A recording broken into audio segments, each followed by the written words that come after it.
Mestre, eu preciso de um milagre. Transforma minha vida, meu estado.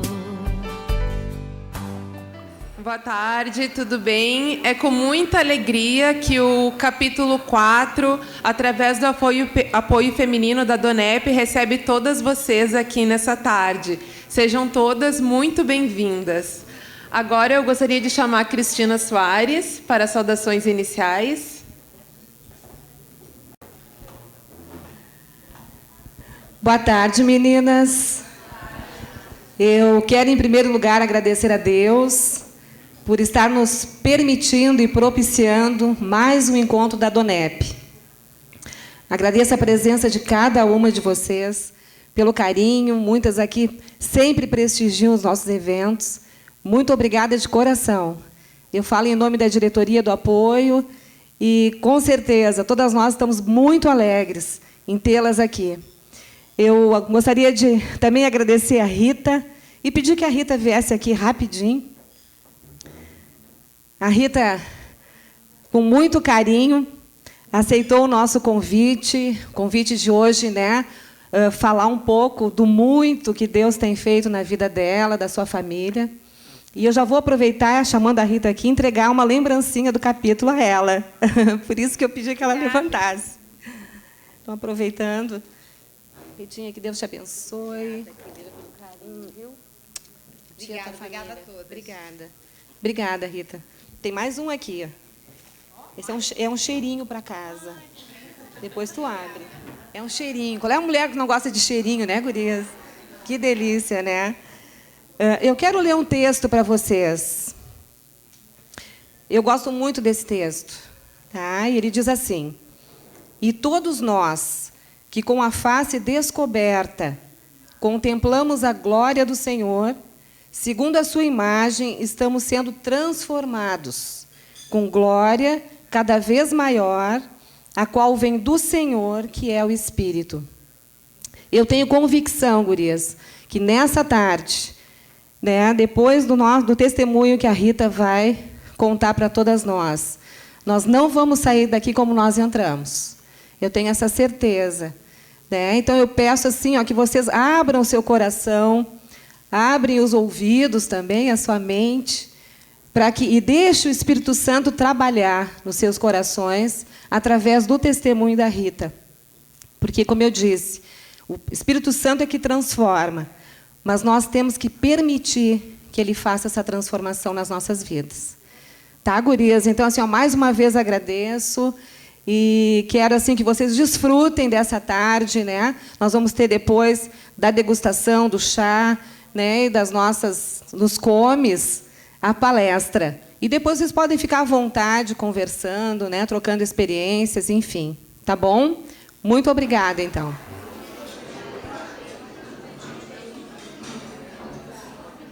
Quem está num evento da DONEP pela primeira vez, por favor, eu gostaria que levantasse a mão. Poderiam bater uma salva de palmas.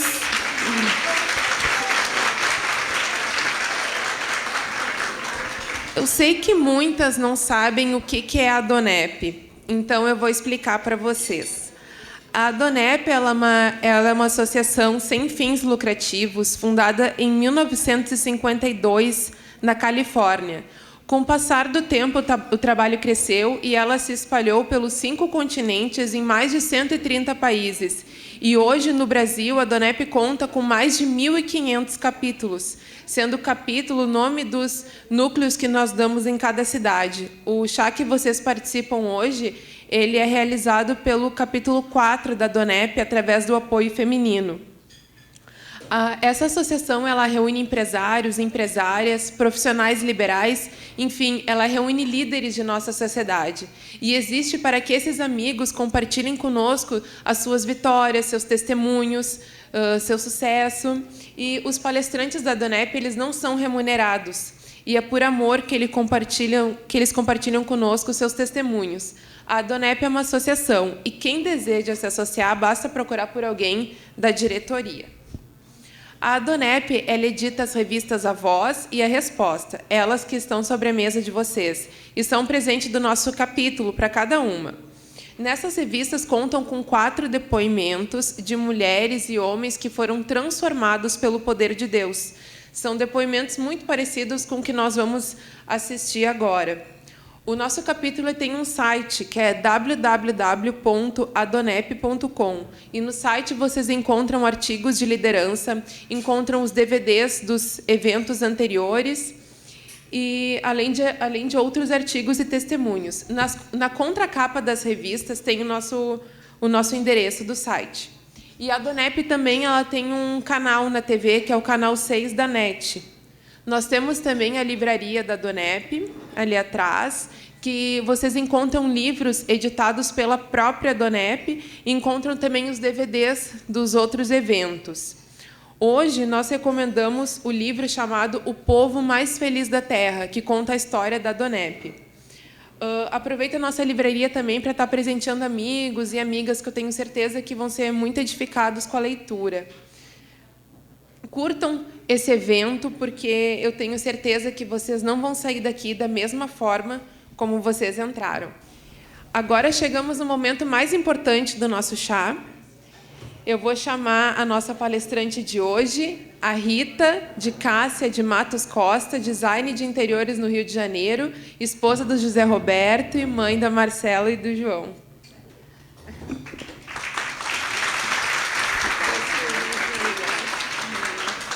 Então, meninas, estava doida para pegar esse microfone, vocês não têm ideia. Estava demorando.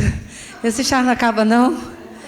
Então, queridas, é um prazer estar aqui. Quando eu recebi o convite para estar aqui, eu não hesitei nem um pouquinho, porque eu já tinha visto algumas preleitoras pela internet e desejei estar aqui com vocês, porque todas elas falavam algo que eu ficava querendo viver esse momento. Falava assim: que mulheres lindas vocês são. Olha, eu sou carioca e eu sei que a mulher carioca não fica atrás. Mas vocês surpreendem. E eu acho que todo esse estilo aí clássico do clima embeleza muito mais. E eu acredito muito que a mulher ela é feia se ela quiser, porque existem os meios, quem sabe muito bem, que nos ajuda bastante. Mas vocês são lindas, o lugar é lindo. Nós estamos estreando esse lugar. E você que veio pela primeira vez, não fique na primeira, continue aqui com a gente. Vocês vão viver experiências tremendas aqui e vai poder também experimentar algo novo na tua vida. E essas mulheres realmente são mulheres que estão aqui para te ajudar a viver novas experiências e, quem sabe, até estar numa capa dessas revistas Resposta. Porque um dia eu estava aí nesse lugar. E eu estava assim, ouvindo, o que é, o que acontece, o que é a Adonep, o que essas mulheres estão fazendo aqui, o que essa mulher está contando. E várias vezes, quando eu fui, algo falava e testificava, algo que eu precisava ouvir, que eu tinha que compartilhar. E isso trouxe o crescimento para a minha vida. E hoje eu vou estar aqui compartilhando aquilo que realmente eu tenho experimentado. Não só de fazer parte da Adonep, porque eu também sou uma adonepiana, mas por ter uma história de vida transformada. Porque eu sei que história todas nós temos, e se for parar aqui, a gente não sai daqui nem hoje nem amanhã, porque a gente vai falar muito. Mas, como essa tarde eu fui a escolhida, eu vou compartilhar.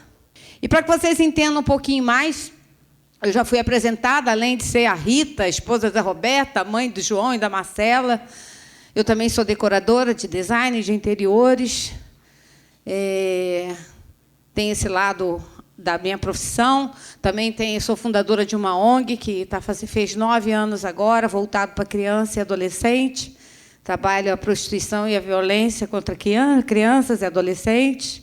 É um trabalho que eu faço com muito amor, que essa vida secular de design fica lá encostadinho. Estou até desenvolvendo um projeto com a minha filha, mas não é a minha prioridade, porque a obra social tem tomado o meu coração e a minha vida, e eu estou muito feliz de fazer parte disso. Mas, para que vocês entendam um pouquinho da história, né, tudo tem um começo, E o começo é bem na minha fase infantil, com a minha criação. E, para resumir, para não gastar muito tempo com isso, eu venho de uma família humilde, mas de um homem e de uma mulher batalhadores. E minha mãe teve um filho atrás do outro, eu sou a terceira de 5 filhos. Então, eu sou aquela filha do meio, aquela imprensadinha. Eu não sei se aqui tem alguém que é filha do meio e faz assim para mim. Alguém vai se identificar com algumas coisas. E filha do meio tem essa situaçãozinha dessa imprensada, porque ela nasce no meio de uma situação antes e depois, que usa as roupinhas das primeiras. Não usaram as minhas porque era menino. E, na época da escola também, minha mãe ficava me movimentando de escola para que eu pudesse ir numa escola para levar o meu irmãozinho. E eu fui passando de escola em escola. E aí outras coisas foram acontecendo ao longo do tempo. E, com isso, quando eu cheguei na minha adolescência, eu acabei ficando uma adolescente rebelde, porque achava que tinha pouca atenção, não tinha nada de novo para mim, era tudo usado, tudo velho, tudo consumido. Até na escola, meus livros eram apagados das minhas irmãs, e eu tentava copiar o que estava embaixo, nunca prestava atenção na aula. Conclusão, todo ano tinha um probleminha na escola. E aí, quando chegou na minha adolescência, eu quis independência cedo. Chega, sempre tive que me virar mesmo, agora eu vou me virar com dinheiro no bolso. Nessa fase, meu pai perdeu o seu negócio, era uma loja que ele tinha, ele era comerciante, e nós, muito cedo, eu e minhas irmãs, tivemos que trabalhar para trazer o sustento da casa. E, com 16 anos, 17, eu já trabalhava num comércio, que era o meio social do meu pai, foi onde ele conseguiu um emprego para a gente. E ali eu comecei a ter minha fonte de renda, e comecei a ter minha vida própria, minha independência, e eu comecei a experimentar o que o mundo podia me proporcionar.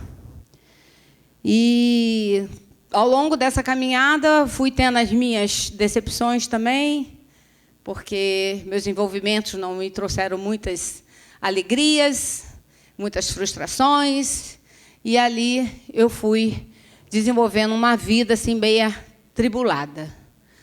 No período de 25 anos de casado dos meus pais, eu e minhas irmãs, todas já trabalhando, quisemos fazer... programamos uma surpresa para minha mãe, para fazer uma cerimônia religiosa, alguma coisa que comemorasse aquela data de 25 anos, porque eu tinha uma boa lembrança de família dos meus avós, que também muito religiosos. Eles fizeram a cerimônia de 50 anos de casados, e foi uma coisa muito linda, os netos entrando na igreja, os filhos, as noras, e foi uma lembrança que eu nunca apaguei da minha mente, nem vou apagar. E eu desejei um dia viver aquilo, ver meus pais vivendo aquilo. E, quando chegou nos 25, estava na metade do caminho, eu falei, já vamos celebrar.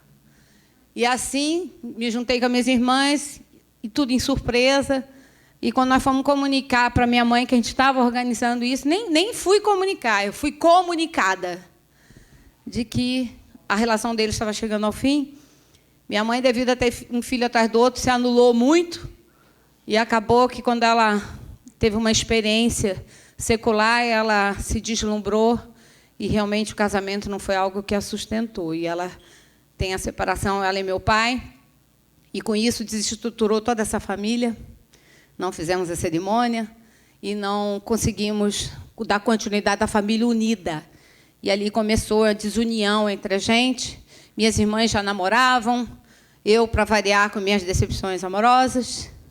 E elas, imediatamente, depois da separação dos meus pais, cada uma foi providenciar o casamento delas. Uma casou só no cartório, a outra casou, foi morar na casa da cunhada e saiu casada de lá. E a outra, mais nova, 16 anos, casou grávida. E foi aquele desequilíbrio na família. Meu irmão se envolveu com a droga, e ali aquela luta, aquela situação, a ausência da mamãe fazia realmente com que a família se desestruturasse. E ali eu não aguentei aquela batalha, eu falei, já tinha dinheiro, podia me sustentar um pouco. Eu fiz uma proposta para ela e chamei ela para morar num cantinho, numa casinha bem humilde, e a gente recomeçar a nossa vida. E ali, mais do que a metade do salário era para o aluguel daquela casa, para o sustento daquela casa. E ali a gente morou por 1 ano, eu, ela e meu irmão. Meu irmão ainda é muito envolvido com a droga, mas tentando sair. E 1 ano depois, ela resolve realmente ter vida própria com essa pessoa. E ela, olha, eu vou tentar minha vida, e agora ele vai ter uma casinha, a gente vai reformar a casinha dele. E ela seguiu o caminho dela, e, mais uma vez, eu me vi assim, e agora? Meu pai já estava envolvido com essa outra pessoa, que eu tenho uma irmã de 18 anos hoje. E a vida continuava, e a minha tinha que continuar também. E ali eu tive uma experiência que desses empregos que eu passei, voltados geralmente para o comércio, eu tive a oportunidade de entrar num banco para vender um produto de plano de saúde. E ali eu fui fazer um curso em São Paulo, me especializei, entrei nesse banco, e eu fui numa função de gerência. E quando eu cheguei naquele espaço físico, eu encontrei uma pessoa. E eu me identifiquei com aquela pessoa, olhei para ela, ela olhou para mim. Eu só vi aquela... descida, tinha uma escada no meio do espaço, e eu vi umas pernas assim, tão grossas. E eu olhava aquela perna, quando eu subia assim, era a tal pessoa que eu... Ué, quem é você? Eu te conheço, não sei de onde. Ah, eu também te conheço, não sei de onde. A gente começou aquela conversa. E ali a gente lembrou de onde a gente se conhecia. E, nessa fase em que eu fazia essas noitadas, eu tinha uma conhecida que morava perto da minha casa, e o namorado dela tinha carro, e ela me dava a carona para ir para os boates, para as noitadas. Só que a mãe dela era muito rígida, e ela só podia sair com o namorado se levasse o irmão. Sabe aquelas coisas antigamente? E ali o irmão tinha que ir junto com ela no banco de trás. E eu entrava no carro, sempre tinha aquele irmão, ele era gordinho, sentado atrás. Ah, tá, boa noite, e seguia caminho. Só que esse irmão cresceu e era um homem com essas pernas grossas, porque ele não ficou mais gordo, só as perninhas. E a gente lembrou toda essa história, né? E foi engraçado, porque eu já conhecia a irmã dele, a gente retomou aquela amizade, ficamos muito amigos, eu e ele, que é o meu marido hoje, o Zé Roberto. E ali, naquele relacionamento no banco, trabalhando junto, eu vi que, para eu estar vendendo meu negócio, eu tinha que ter relacionamento, eu não conhecia ninguém naquele banco.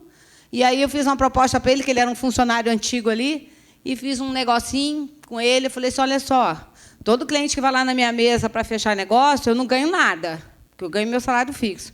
Mas, se você, como funcionário, indicar, você ganha. Você tem uma comissão daquilo. Que tal? Chegou lá, eu boto teu código, e, no final, a gente divide o lucro. Aceitou. O cara bombou, foi um dos melhores vendedores do banco. Isso estimulou ele também a oferecer o produto. E ele chegou a um cargo de gerência e depois de diretoria nesse banco, porque ele se destacou nas vendas. Com isso, ele foi trocando de carro, a gente foi fazendo seguro, e a gente saía para fazer seguro. O carro velho dele, gente, só Jesus na calça. Aquele carro velho dele, que era um chevetinho, quando ele passava a quarta ou a terceira, eu não sei nem se tinha a quarta aquele carro, vinha a mão nas minhas pernas, assim, sempre escorregava. E eu, sai para lá, pirralho. E aí, nessa brincadeira, ele terminou com a namorada dele, eu terminei com o meu namorado, e a gente começou uma história juntos. E ali a gente começou a namorar, trabalhando junto, saindo para fazer negócio, namorando. Aí chegava às quarta-feiras, eu não tinha controle, porque ele sumia, de repente, no banco, quando eu ia ver, já tinha ido embora. Na época não tinha celular, não, tá, amadas? Não tinha celular. E ali eu ficava assim, para onde ele foi? Ah, não, ele teve que sair. Eu falei, pô, ele não visitou algum cliente, não me falou nada. E aí, toda quarta-feira, tinha uma historinha. Eu falei, esse cara está me enrolando. Ele tem alguém que está querendo me tapear. E aí, um dia, eu procurei sondar onde é que ele ia. Eu soube que ele ia na casa de um amigo. E aí eu procurei saber quem era o amigo. Eu já tinha um relacionamento já com a amizade dele. Descobri quem era. Peguei o endereço e fui lá. E, realmente, ele estava lá na casa do amigo, porque o carro estava lá. Já era outro Chevette, era um Chevette novo, tá? Aquele Chevette velho não durou muito tempo. E ali ele estava lá na casa desse amigo, e eu cheguei lá, aquela 007, né? Espiã. Zé Roberto está aí? Tá lá em cima. Aonde? Ah, sobe aqui, vai ali, vai colar. Chega lá em cima e está lá. E eu cheguei lá naquele lugarzinho estreitinho, escurinho. Falei, que história é essa? Que lugar é esse? E quando cheguei lá naquele lugar, era um lugar escuro mesmo. Tinha umas luzezinhas bem na penumbra. E quando eu pisei naquele lugar, que eu subi no último degrau, alguém chegou para mim e falou assim, você é a escolhida dele. Você vai casar com ele.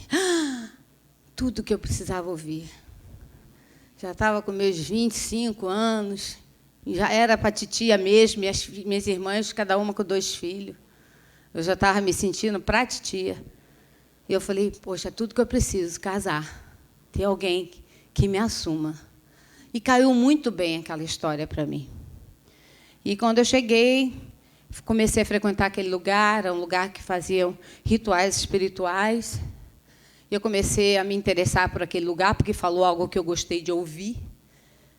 E, nesse período, eu participava de uma comunidade eclesiástica, e eu larguei tudo para estar ali, para aquela palavra crescer cada dia mais, no nosso relacionamento e tudo. E eu perguntei para ele, pô, por que você me escondeu? Um lugar tão bom. Pô, se eu soubesse que era aqui, já tinha vindo antes. Ele, não, porque você tinha uma busca diferente da minha, eu não queria interferir.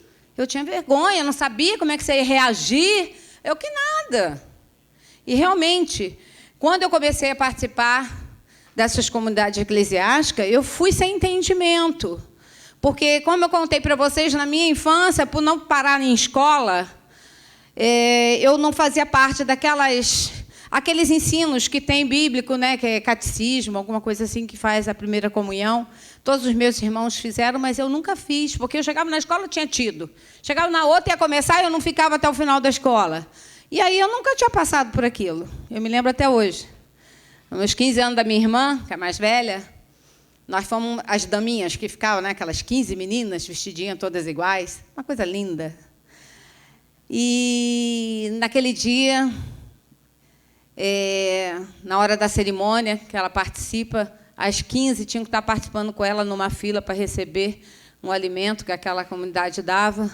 E eu não podia estar recebendo aquele alimento porque eu não tinha feito a primeira comunhão, não poderia ter participado. Mas aí eu cheguei no cantinho da minha mãe e falei assim, mãe, e aí, o que eu faço? Ela, é mesmo, e agora? Eu falei, mãe, vai ficar feio, todo mundo vai ver que eu não fiz. Não, você vai lá, faz, usa e depois você se conserta com Deus. Tá bom, eu fiz aquilo, tomei, sem entendimento, depois fui lá, falei com uma pessoa e ela me orientou e segui minha vida. E, com isso, eu me aproximei um pouquinho dessa comunidade eclesiástica, comecei a procurar saber um pouquinho dessa questão de aprender a ter uma vida espiritual. E eu fui até essa fase que eu estou falando para vocês, que eu conheci esse outro local. E ali ele tinha esse receio de falar isso para mim, para eu não confrontar com ele, com a realidade dele. Mas eu adorei a ideia. E ali ele era mestre naquele lugar, ele era professor, e ele ensinava todas as doutrinas daquele lugar. E eu comecei a frequentar aquele lugar, comecei a aprender aquelas doutrinas, e me identifiquei, porque era o conhecimento que eu obtive de algo espiritual. E me identifiquei com aquilo.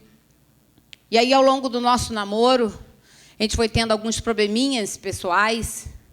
E aí, toda vez que eu tinha um probleminha pessoal com ele, eu chegava para aquele responsável do local, ele sempre me orientava, não, porque você tem que se esforçar mais, você tem que se dedicar mais, você precisa melhorar aqui e ali. Eu me dedicava mais àqueles compromissos que tinham ali. E ali nós chegamos ao 4º ano de namoro.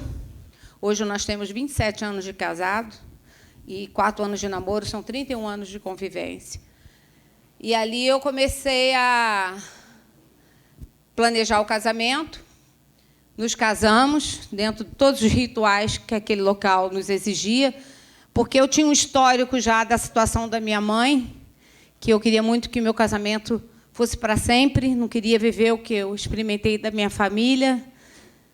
E ele também tinha tido uma experiência com a família dele na mesma proporção de adultério e tudo mais, e ele também tinha um desejo no coração que, quando ele se resolvesse ter uma vida com alguém, seria para sempre. E por que a gente queria que fosse para sempre? A gente queria que desse tudo certo. E o que dependesse da gente, a gente ia fazer tudo certinho para nada dar errado. E assim nós fizemos, buscamos os rituais ali exigidos, acompanhamos tudo, fizemos tudo de acordo. Parte da minha família não participou dessa cerimônia, porque não concordava. Aí eu tive que fazer a cerimônia também na comunidade eclesiástica, e aí foi para a sociedade, foi muita gente, também com rituais embutidos ali, sem eles saberem, mas dentro dos padrões ali daquela comunidade. E seguimos caminho, felizes para sempre. Mas no primeiro ano de casamento, não foi difícil, não foi diferente.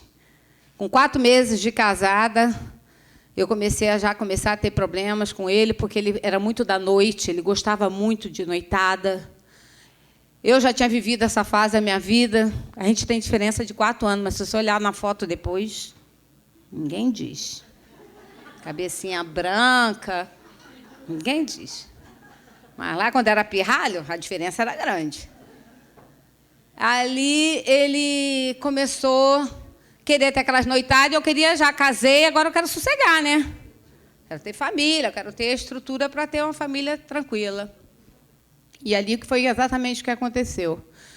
Com 1 ano de casado, as crises não melhoraram. E ele começou a me pressionar, falando, sabe qual é o seu problema? Você sempre quis ter um filho. Porque eu sempre falava, igual a Xuxa, produção independente. Se eu não tiver casada até com 30, eu vou ter meu filho. E ele falou, sabe o que é? Você está chegando aos seus 30 anos, você quer ter filho, e você bota a responsabilidade toda em cima de mim. Vamos programar essa gravidez. Eu falei, então tá, vamos programar. E programamos. E realmente foi tudo muito planejado. Até deixar a brechinha da janela aberta para vir menina, eu fiz. E funcionou, hein? Sei lá. Dei sorte. E aí veio minha menininha, a Marcela. A gente fez aquele quarto lindo, já tinha o dom do design e nem sabia, porque a casa ficou uma casa de boneca. O quarto dela era um quarto de princesa. E ali eu não tinha estudado ainda para isso. Aí eu comecei a botar toda a minha expectativa nisso. E quando ela nasceu, foi aquele momento maravilhoso de família, o Roberto muito participante, uma gravidez super saudável, tudo certo. 4 meses da Marcela nascida, a gente foi abatido por uma demissão no trabalho dele. Esse banco que ele trabalhou por tantos anos demitiu ele. E a gente tinha investido todo o dinheiro do fundo de garantia no imóvel que a gente comprou para casar. Então, ele saiu praticamente sem dinheiro nenhum daquela situação. E eu era sacoleira, já não trabalhava mais nesse banco, porque, na época que, antes de casar, eu já tinha deixado o banco para ser sacoleira, porque eu vendia muita roupa. E eu vendia na Globo, Manchete, grandes empresas no Rio. E eu preferi largar aquele emprego que tinha um fixo para ter a quantidade de roupa que eu vendia era muito grande, então valia a pena a troca. Mas, nesse período da gravidez, eu fiquei sossegada, não tinha aquele estímulo todo para sair para vender, porque eu tinha que dar atenção para a menina. E ali a gente pegou essa fase onde as nossas questões financeiras foram abaladas. E aí a gente passa um dobrado ali, para manter aquele apartamento nas prestações pagas. Ele foi ser vendedor de peixe. A gente pegava peixe, ele vendia camarão, filé, essas coisas mais afinadas, fazia as embalagens de madrugada, ele saía de dia para vender, depois de gerente de banco. Quando fui para São Paulo, comprei caixas e mais caixas de meias Dantele. Quem lembra da meia Dantele? Deixava a perna de Ivete Sangalo. Fazia milagre. E eu falei, você vai vender meia para aquela mulherada toda do banco. Comprei meia. Meu pai, comerciante, me dava as dicas todas, né? E comprei meia, ele foi vender meia. E chegou o Natal, e eu querendo viver o sonho de ter meu primeiro ano com a minha filha, dar os presentes, dar tudo para ela, não tinha dinheiro. Botei uma barraquinha do lado do meu pai, que meu pai, quando perdeu a loja, perdeu tudo, ele foi ser camelô e morreu camelô. Mas um camelô próspero. Silvio Santos também era assim, amigo dele, ó. Tá? Silvio Santos vendia isqueiro. Meu pai já vendia cinto, bolsa, e Silvio Santos isqueiro. Eles eram amigos. Mas isso não desonrou meu pai em nada. Muito pelo contrário. Teve casa, carro, tudo do melhor. E ali eu botei minha banquinha do lado da dele. Falei, vou dar o meu presente de Natal para minha filha. E fomos. E assim a gente foi levando aquela fase, aquela crise. Mas era um momento, ia passar. E ali ele fez um concurso para tentar alguma coisa, mas aí acabou que outra porta de emprego abriu em outro mercado, em outro banco, e ali ele volta para o mercado de trabalho e a nossa vida volta a ter uma estrutura dentro dos padrões que a gente estava acostumado. Só que também, assim como voltou a parte financeira a funcionar, voltou também as noitadas, as farras. E ele era muito envolvido. Eu estou engessada aqui, vocês entenderam? Não entendeu, não, né? Estou engessada aqui porque eu tenho que ficar com essa luz, tenho que sair na imagem lá. Sérgio já está para lá e para cá, assim. Porque eu queria estar aí, ó. Aí eu estou engessada aqui. Mas vamos lá. E ali, como ele gostava muito de carnaval, muito de noitada, e eu casei, já estava sossegada com a minha filhinha, eu queria ter sossego, familhinha, e ele não, queria noitada. E ali eu comecei a ter mais problema ainda, porque eu não casei para isso. E como eu não era muito voltada para bebida, para cigarro, eu nunca fui chegada a isso. Na minha adolescência, tomei umas Cuba Libre, mas passei mal, desisti. Não foi bom. Quem sabe o que é Cuba Libre aqui? Poucas? Coca-Cola com vodka ou cachaça, alguma coisa assim. Mas passei muito mal. Aí eu desisti da bebida. Mas meu marido adorava a bebida. E ali era difícil controlar as noitadas, porque ele começava a beber, não tinha hora para vir embora. Era saideira que nunca acabava. E eu não conseguia vir embora para casa, porque eu não dirigia nessa época. E era só um carro. E eu tinha que ficar esperando a hora que ele queria vir embora ou alguma carona para me levar para casa. E aí eu me tornei aquela mulher, a encrenqueira, a chata.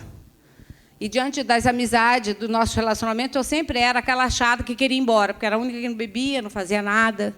E eu queria ir embora. Porque no dia seguinte, eu que tinha que aturar a Marcela acordadinha para brincar, para fazer as coisas com ela, porque ele dormia o dia inteiro. E os problemas aumentaram entre a gente. E o casamento, por 4 anos, ficou nessa crise, altos e baixos. Altos e baixos. Quando era carnaval, então, que a crise subia, o termômetro subia. E eu, para diminuir a crise, eu sempre fui me envolvendo, de maneira que desse para eu amenizar a crise. E aí eu me envolvi com o carnaval também. Ele chegou a vice-presidente de uma escola, eu diretora de carro, saía de destaque, eu tinha pessoas envolvidas na escola. Então, eu tinha esse meio social, que era o meio dele, de envolvimento, não de estar ali para viver daquilo, mas me envolvia, fazia as coisas de graça. Mas para estar no meio que ele estava, para ter cumplicidade e fazer companhia um para o outro. Mas não foi o suficiente para ele.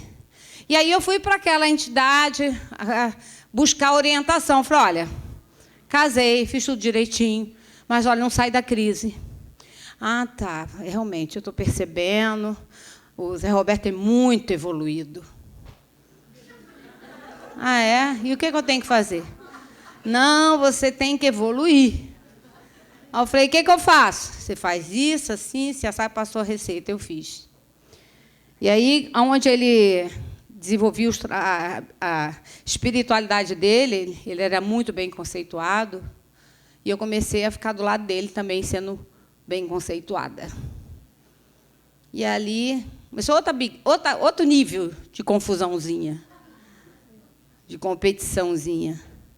E não acabava o problema, eu não sabia mais o que fazer para resolver o meu problema no meu casamento, porque toda briga nossa, ele falava que ia separar de mim.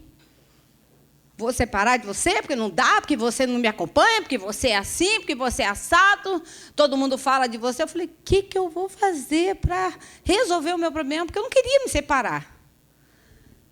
E ali eu fiz um plano, uma estratégia para o próximo carnaval. Vai ser diferente. E, realmente, o primo dele, uma pessoa que tinha um relacionamento dentro das comunidades vizinhas daquelas escolas de samba, me apresentou uma senhorinha, e essa senhorinha me vendeu as pernas de calça. Sabe o que é isso? Ninguém sabe? Vou te ensinar. Mas não faz não, tá? Não foi bom. E eu comecei a experimentar cocaína, amadas. Porque ela disse que o primo do meu marido falou assim, olha, se você usar controladinho, você vai parecer que você bebeu e que você ficou legal. Então, a dosagem é essa. Ele me ensinou tudinho. Eu fiz direitinho. E aquele carnaval foi o carnaval dos sonhos do meu marido.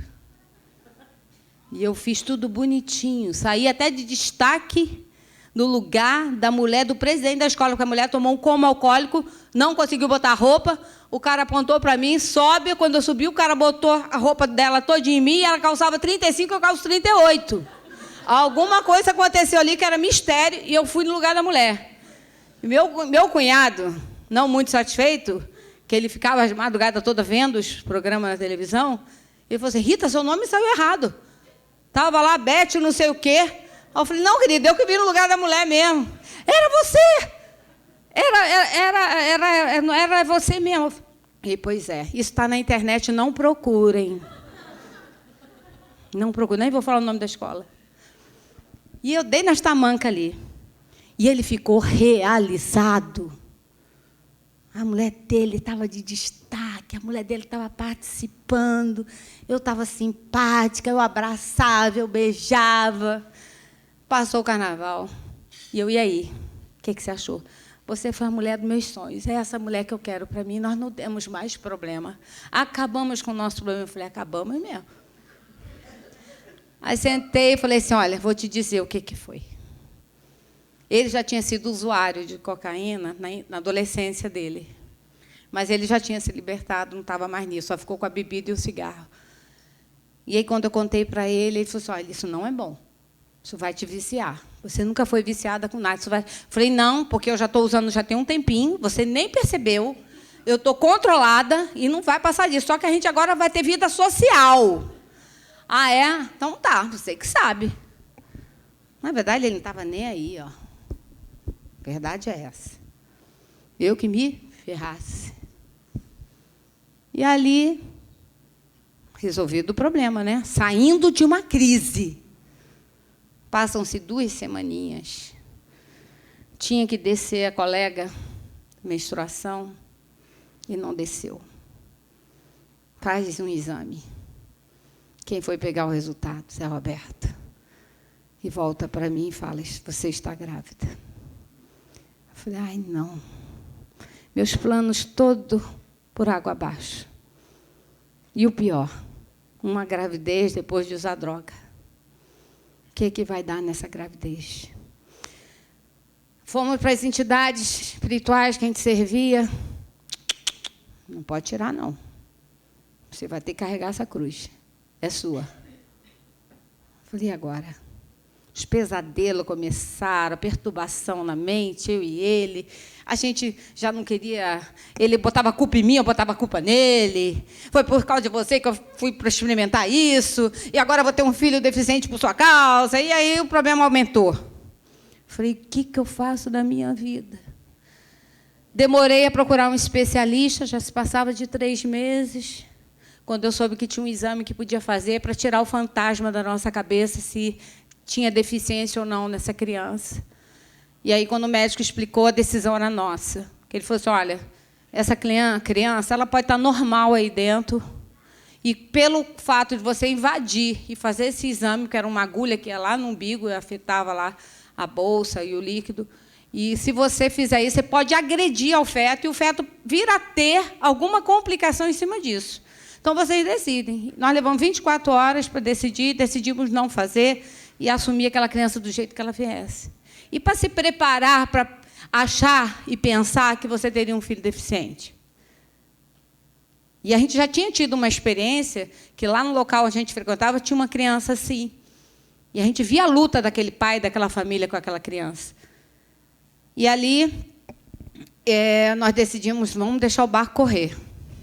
Só que aí o Zé Roberto deixou o barco correr, saiu do barco, e eu fiquei, eu e a Marcela, no barco, porque ele era ausente.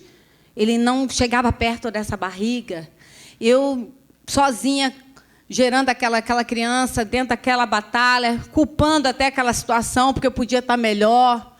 E ali a gente começou a ter uma distância muito grande, eu dele. Ele não estava com a gente de fim de semana. E ele entrou com a bebida mais forte, porque agora ele nem chegava no quarto, ele chegava na sala, caía ali no chão, só ia ver ele no dia seguinte, exalando o cheiro de bebida no corpo. E a luta braba, e a barriga crescendo. E eu assim, como é que vai ser para essa criança nascer?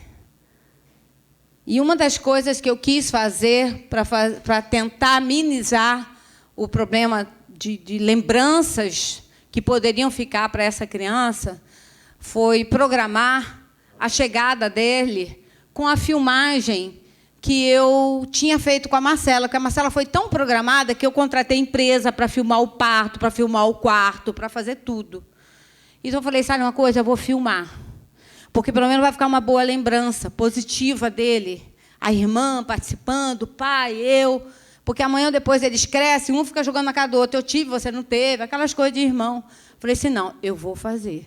Já que ele não teve nada, eu vou fazer. Porque o quartinho já era o segundo filho misturado com a primeira, né? Então, não era filho do meio, mas já estava dividindo. E ali eu fui e falei assim, não, eu vou fazer alguma coisa diferente. Contratei a empresa, que foi a mesma que filmou a Marcela. Essa empresa ela filmou o parto, filmou o aniversário da Marcela, ficou amiga da família, fez festa para as minhas outras amigas todas.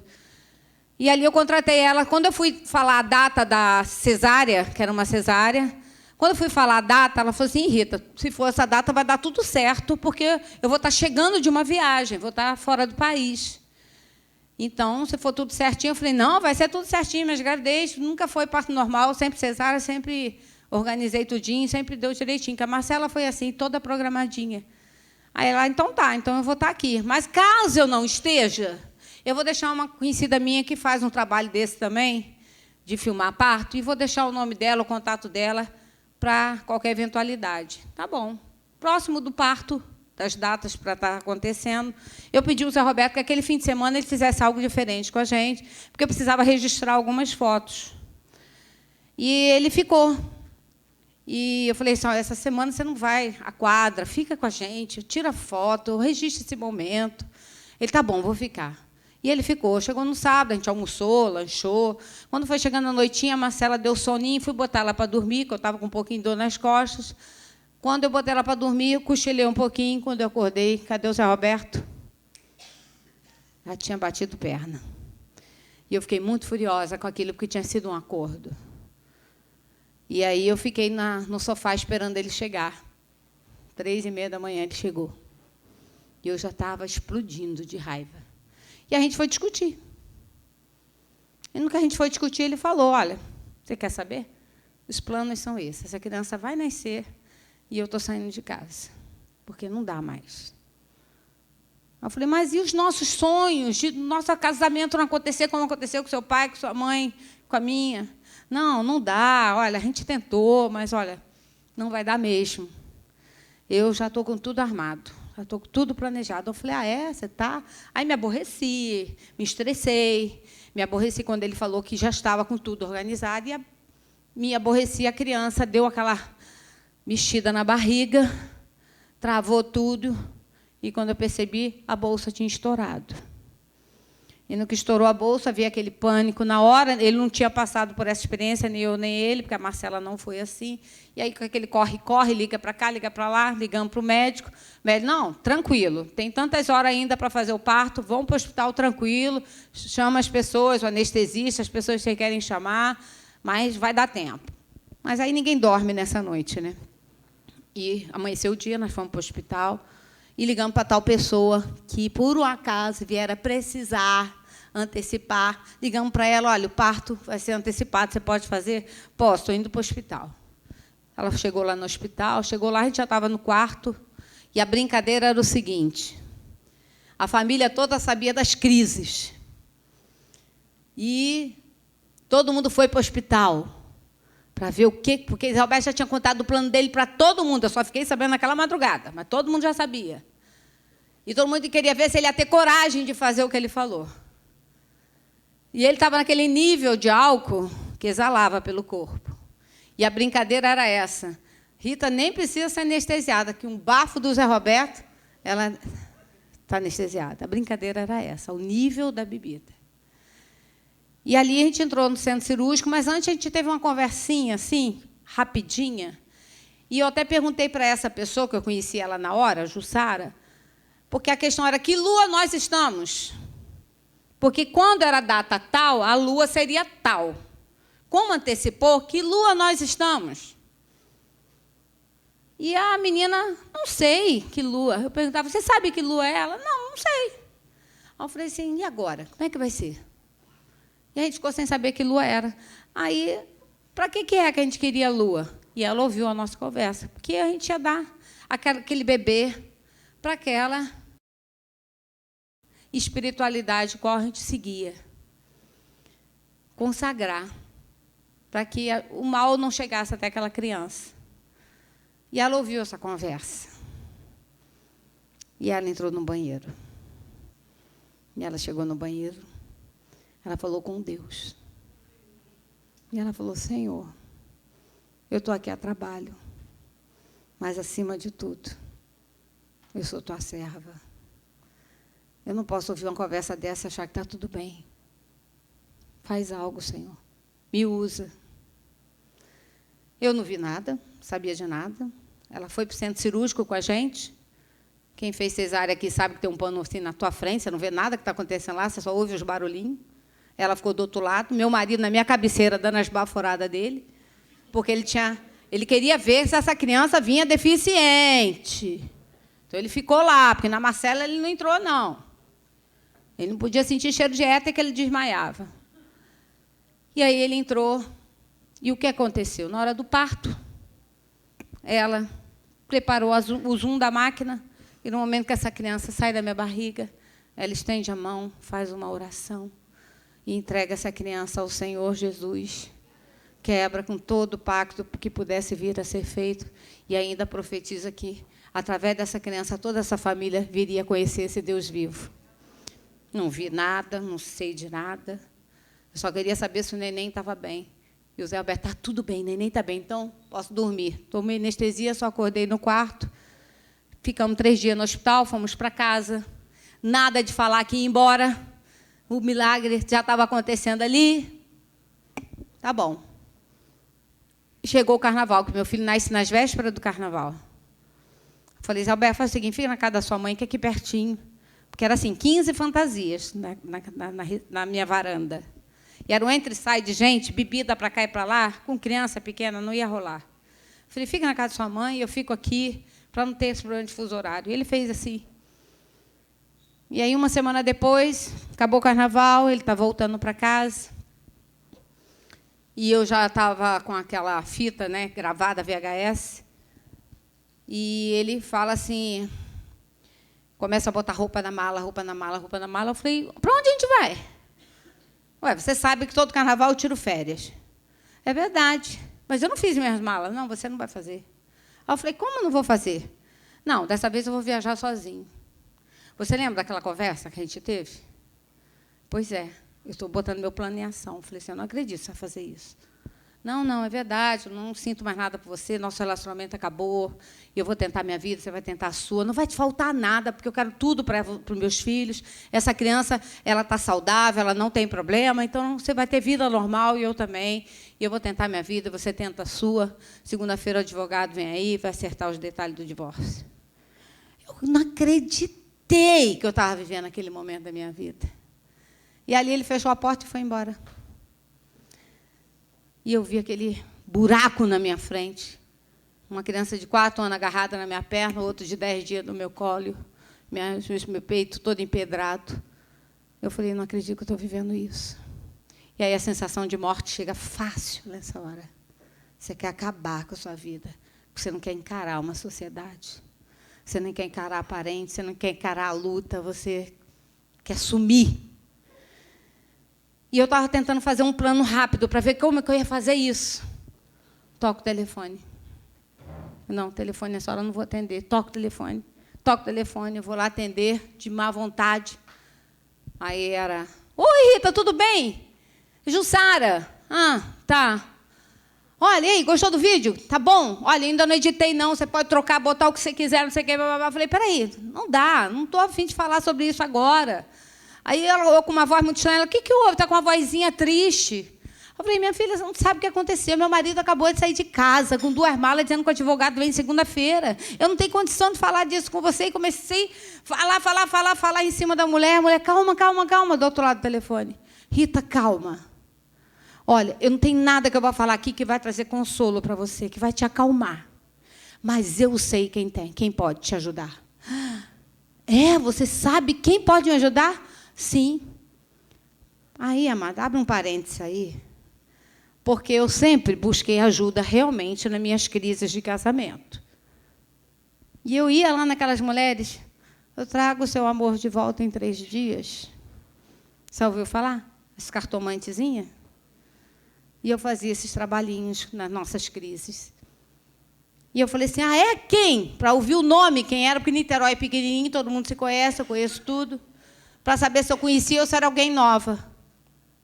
Aí ela falou assim, Jesus. Eu, quem? Jesus? Quando eu falei Jesus, amados, entrou algo dentro de mim. O poder dentro de mim. E eu falei aquele Jesus com tanta força, veio uma energia dentro de mim, uma força dentro de mim, ela falou assim, você quer? Eu falei, eu quero. Em 10 minutos, a mulher estava na minha casa, me levou para um cantinho, um local de oração, e ali aquele homem falou a tarde toda, falando da minha vida toda. Eu, que mulher fofoqueira. Mal me conhece, foi falar da minha vida toda para esse cara. Eu, irritada com ela com meu filho no colo, para lá e para cá, para eu prestar atenção. Falei, tá bom, não é assim, né? A gente não pode confiar em ninguém mesmo. Eu sei que no final, amados, ele faz uma oração, eu repito aquela oração, e eu saio dali diferente. Saí diferente, com uma paz no meu espírito, uma vontade de rir, de me alegrar. E eu não sabia o que estava acontecendo, e as pessoas começaram a falar coisas positivas para mim, seu casamento não acabou, está começando agora. Eu falei, meu Deus, o que é isso? Voltei para casa, botei as crianças para dormir e fui dormir. 6 horas da manhã, toca a campainha. Olhei no olho mágico, José Roberto. Foi melhor do que a que trazia em 3 dias, trouxe em 1 dia. Viu? Duro na queda. Essa foi boa. Olhei, abri a porta. Você me aceita de volta? Você me perdoa? Perdoo? Aceito? Vai, toma um banho e vai dormir. Porque era assim, dormi o dia inteiro. Era fuso horário. Fui para casa da minha mãe, almocei. Boquinha caladinha, não falei nada para a mamãe. Voltei 6 horas da tarde, botei as crianças para dormir e acordei ele.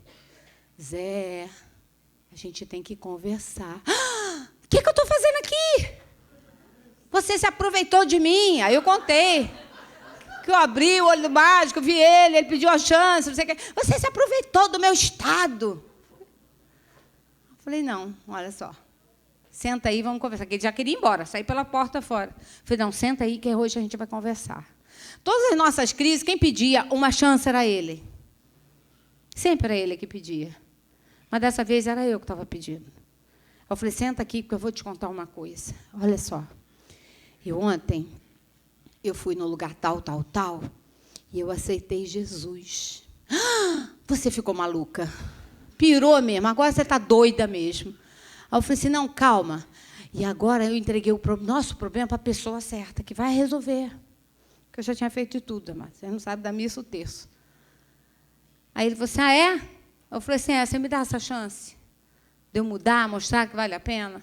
Ele, tudo bem, desde que você não se meta naquilo que eu creio, fica você para um lado, eu para o outro. Eu só não quero aquele livro preto aqui dentro de casa, que era a Bíblia. Se eu ver, eu vou queimar. Tá bom. 1 ano se passou, amados.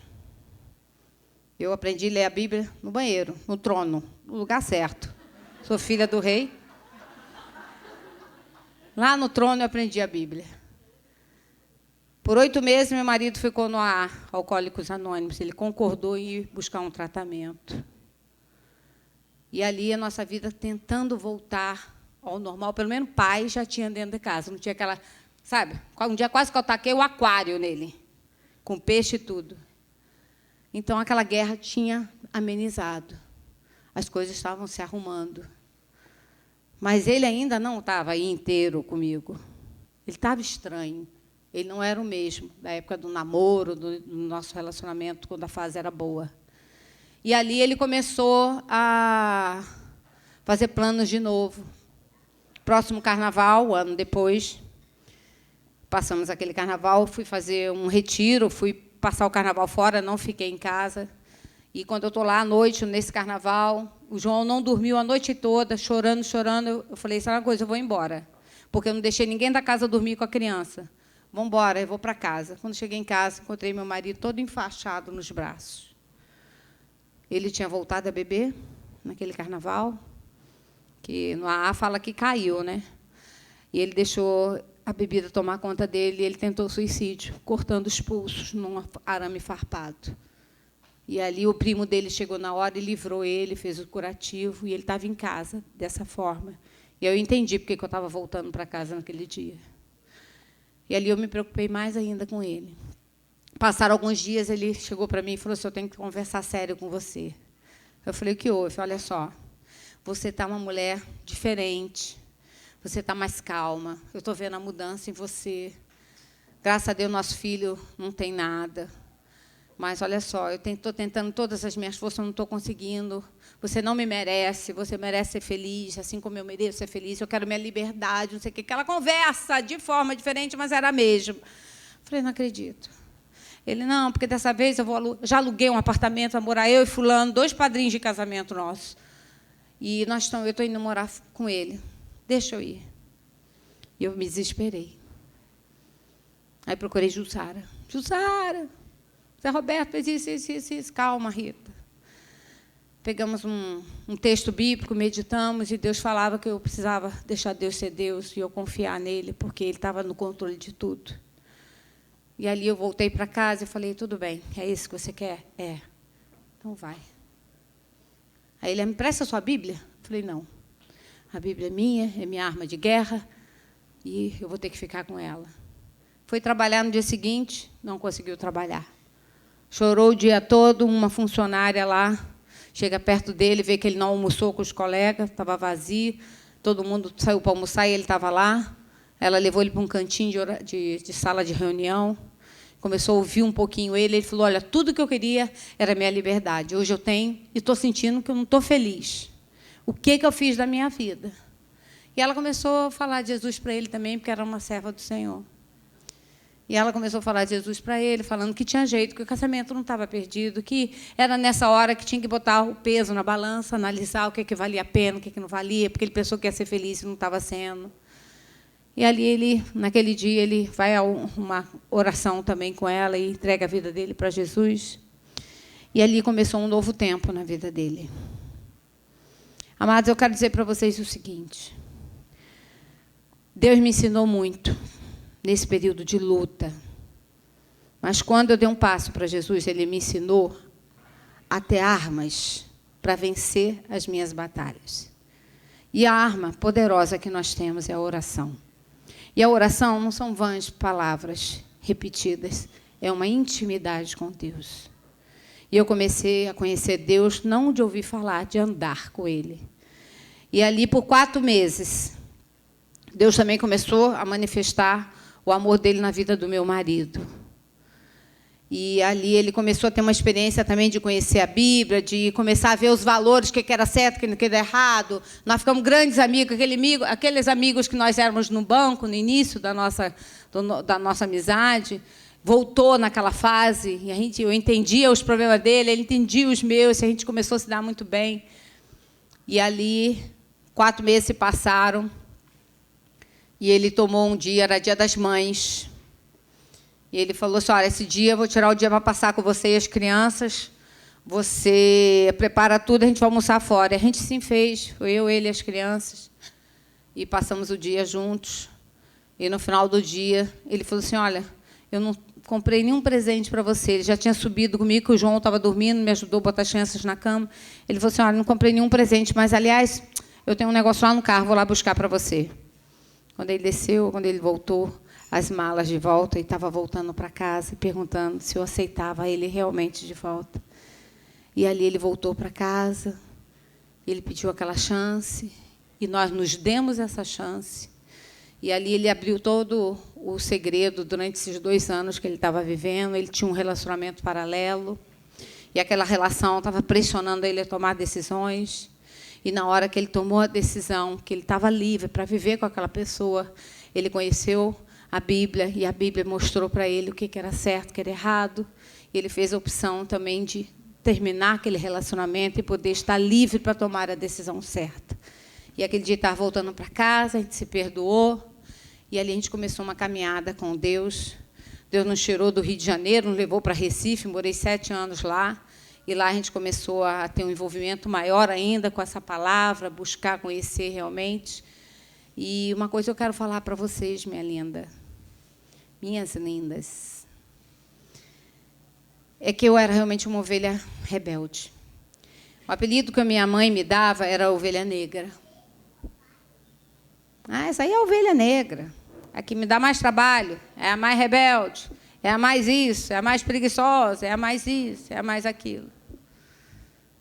E eu descobri que tem um Deus que me amava tanto, que lá no ventre da minha mãe, ele tinha um plano tão perfeito para mim, que hoje, até hoje, minha linda, eu estou tentando ser a ovelhinha mais branquinha possível para ele, porque ele tem me limpado a cada dia. Hoje, minha mãe, ela olha para mim, e sexta-feira que vem eu vou estar num chá como esse, e minhas irmãs, minha mãe vai estar presente. E ela hoje ela fala que ela vê Deus em mim. Porque aquilo tudo que eu não busquei, que eu não tive o conhecimento na minha infância, na minha base de vida, eu tive o verdadeiro conhecimento que foi através da Bíblia. Eu não estou te oferecendo nenhuma religião, porque a Donep não é religião. A Donep é amor. Está lá. Sua bandeira sobre nós é o amor. E foi esse amor que me alcançou. Se a Jussara lá, uma mulher como uma dessas mulheres, não tivesse tido a iniciativa de se colocar para Deus, que o amor que ela se dedica a essa bandeira não fosse uma verdade na vida dela, ela ficaria calada, não falaria nada, fazia o trabalhinho dela e tchau. Só que ela fez. E Deus usou a vida dela. O amor me alcançou. Eu não sei como você chegou aqui, se você já se sente a mulher mais amada do mundo, e que assim seja.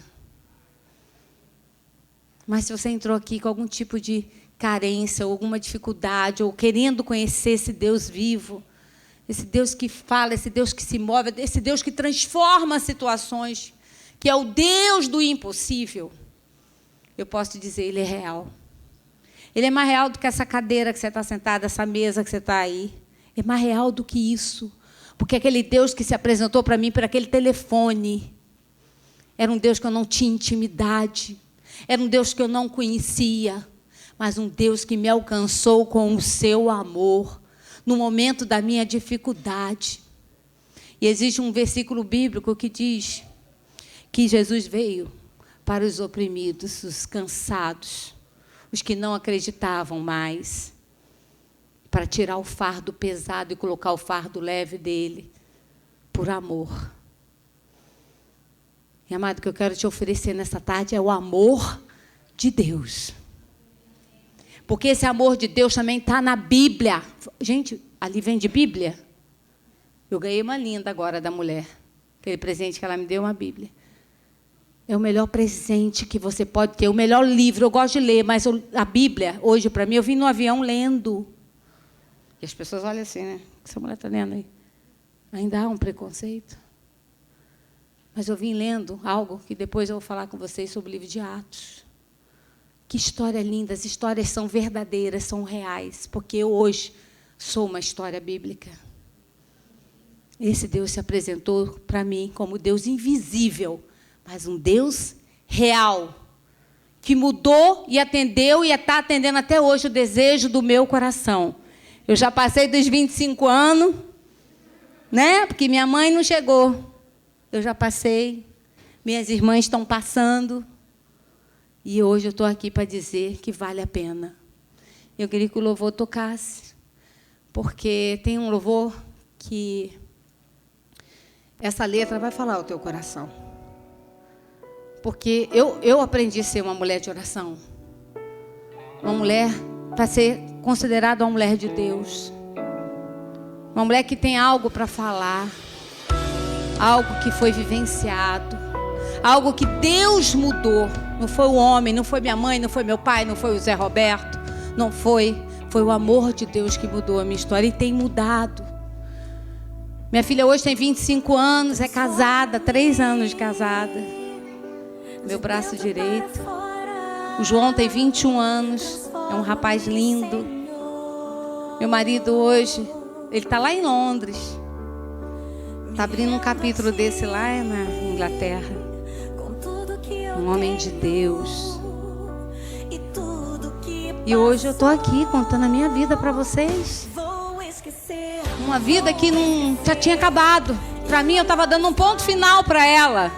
Mas Deus foi lá e vírgula. Aí Zé Roberto vai, ponto final, acabou mesmo. Deu lá, vírgula. Querido, e a vírgula está até hoje. Não acabou. E esse louvor fala isso. Pode aumentar um pouquinho, Sérgio. Ser uma mulher transformada, cheia do poder de Deus. E será que você deseja ser essa mulher? Olha ali. Cheia do poder de Deus. E eu queria baixar um pouquinho. Nesse momento eu quero fazer o que fizeram por mim. Foi uma simples oração. Simples oração. E moveu o coração de Deus. Eu quero orar por você. Eu vim do Rio de Janeiro para orar com você.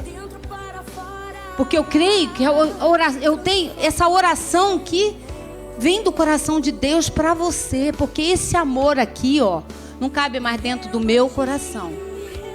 Eu faço essa obra social porque eu amo resgatar e restaurar aquelas adolescentes que são rebeldes como eu fui. As encrenqueirinhas que dificultam tudo. Eu dou lá cuidando do cabelo delas, ensinando elas a se maquiar, botando elas umas garotas melhores, meninos melhores. Porque eu entendi que eu precisava de orientação. E minha mãe não teve essa bagagem para me ajudar, mas hoje eu estou aqui para dizer que valeu a pena. Então, queridos, eu só vou orar, é só isso. E eu quero que, assim, se você puder estar comigo orando, se você concordar com o que eu for falar, você no final da sua oração, você vai falar, amém, eu concordo. Porque amém é isso, é concordar. E para que a gente não durma durante a oração, vamos ficar de pé. Eu sei que eu já falei pra caramba, faz 1 hora já. E conforme Bruna falou, tem revistas aí da resposta, que é o meu testemunho. Se você achou que é edificante, quer levar para alguém que precisa ver o poder de Deus, leve essa revista e fale que Deus, Ele é presente, Ele é real. E agora eu queria que você, junta comigo, fizesse uma oração que me ensinaram. Uma oração de confissão, de fé. Porque a Bíblia fala que se você crê com o teu coração e declara com a sua boca que Jesus Cristo é o Senhor, Ele começa a fazer morada dentro de você. E aí, o que você fala não é mais você sozinha, é Ele dando amém, concordando e habilitando a viver os milagres dEle. Então é isso que eu vou fazer, somente isso. Por isso precisa declarar, porque eu não posso falar por você. É você falando para Deus. Vamos fazer isso? Mãozinha no coração, que é o centro das suas emoções, está tudo aí. Feche os teus olhos para você não ficar observando nada em sua volta. É você e Deus agora, olha. É tudo que você tem, o ar que você respira.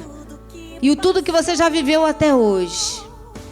Vai ser para a mudança de uma nova história. Diz assim comigo, declara assim comigo, Senhor Jesus.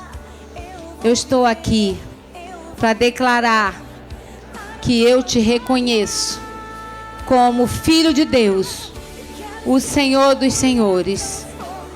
Eu te peço perdão pelas minhas falhas, por não ter buscado te conhecer mais.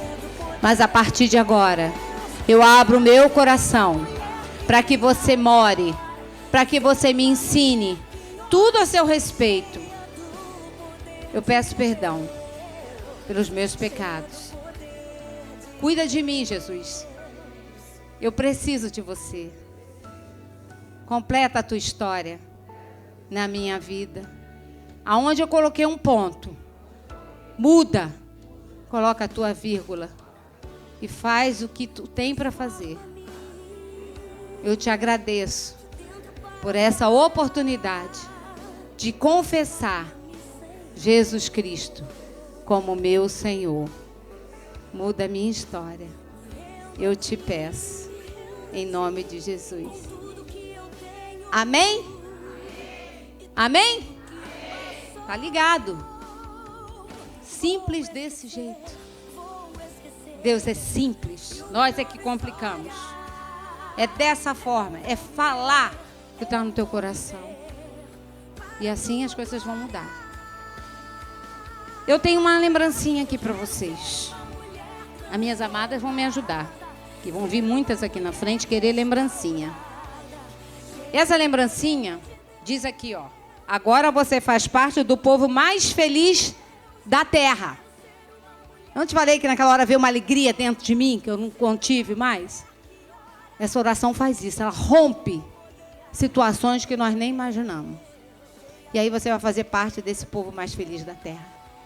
E se você fez essa oração pela primeira vez, com essa sinceridade no teu coração, se você fez isso pela primeira vez, você vai vir aqui pegar esse livrinho, e aqui tem uns passos que você vai começar a dar, e você vai levar para casa esse livrinho, porque eu vou te dar ele. Vem aqui na frente, não tenha vergonha, é só vir pegar um livro. Vem aqui, amadas, me ajuda. Vem aqui na frente. Não vai embora, porque eu vou orar com vocês mais uma vez. Olha, toma. Você agora faz parte desse povo mais feliz. Não sai não, fica aqui. Fica aqui. Vem, minha amada, vem. Toma um livrinho, segue esse passo a passo, as coisas vão mudar ao teu redor. Não sai daqui, fica aqui. Vem pra cá. Pra cá, que eu vou abraçar todas vocês. Vem pra cá. E aí, tá chorando de alegria, né? Essa alegria de dentro. Vem. Quem tá faltando livrinho? Tá faltando? Alguém falta?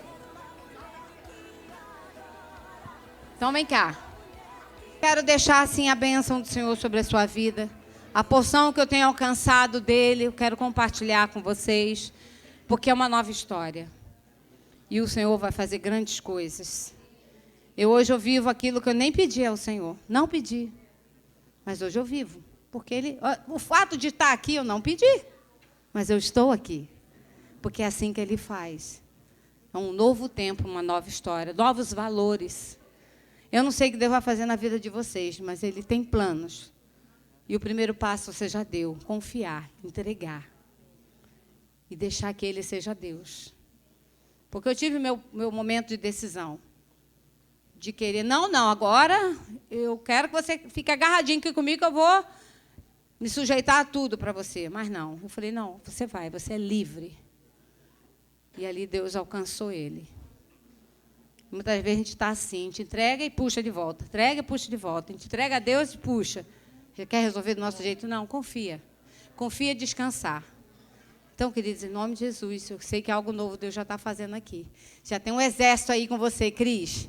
Trabalhar essas mulheres nos nossos capítulos aí, nas plenárias, para elas começarem a serem mulheres fortes. E a próxima vez que eu vier aqui, eu vou ouvir você dando um testemunho. Você falando da transformação de Deus na sua vida, ou eu vendo vocês na revista Resposta. Tá bom? Vamos orar, amados? Então, Senhor, eu te louvo, te agradeço por cada mulher que está aqui nessa frente, meu Pai, porque foram mulheres convencidas pelo Senhor a serem mulheres realmente cheias do teu poder. Senhor, eu sei que essa tarde o Senhor falou o coração delas. O Senhor se mostrou como um Deus real. E esse Deus real, Pai, ser com elas, aonde elas estiverem. Cobre a sua família, os seus planos, os seus sonhos, suas fraquezas, Senhor. Toma total controle nessas vidas, porque elas deram um passo de confiança em Ti. Elas declararam com a sua boca que Tu és Senhor. Ensina para elas a Tua palavra, Pai, assim como o Senhor me ensinou. para que elas tenham sede de Ti. Eu selo elas no Teu Espírito, para que a Tua palavra se cumpra na vida delas com as Tuas promessas. Guarda ela, entrada, saída, Senhor. Guarda os seus familiares, protege os Teus sonhos, toma a sua saúde, meu Pai, e ajuda elas a caminhar e serem mulheres mais fortes. Faz isso, Senhor, para que o nome do Teu Filho Jesus seja glorificado através daquilo que o Senhor vai fazer na vida delas. Eu as abençoo para que vivam o melhor dessa terra. Aprenda esses passos que está nesse livro, coloque em prática e as coisas vão mudar, porque Deus, Ele é Deus e Ele é soberano e Ele está aqui e Ele vai estar com você em todo o tempo, em nome de Jesus Cristo. Amém? Fiquem na paz. Deus abençoe. Que vocês realmente vivam os sonhos que Deus tem para vocês, tá? Quero dar um abraço em todas vocês. Não sai daqui sem me dar um abraço. E se quem quiser ficar no finalzinho para receber uma oração específica, eu estarei aqui para lhe atender.